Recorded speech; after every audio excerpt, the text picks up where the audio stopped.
Swiss খাদ্য giant Nestle সোমবার হঠাৎ করেই প্রধান নির্বাহী লরেন্ট ফ্রিক্সকে বরখাস্ত করেছে।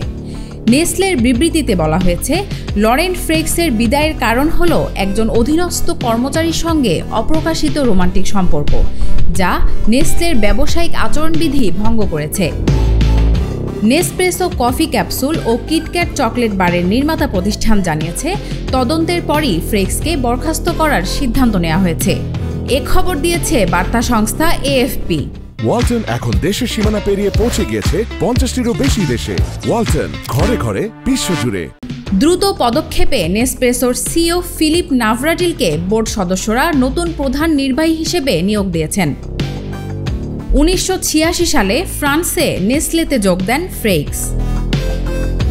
সেপ্টেম্বর 2024 সালে আকস্মিক পরিবর্তনে তিনি সিইও পদে বসেন। তবে কোম্পানির খাদ্য ও গৃহস্থালী পণ্যের ক্ষেত্রে ক্রেতাদের খরচ কমে যাওয়া সামলাতে তার সময়কাল চ্যালেঞ্জিং ছিল।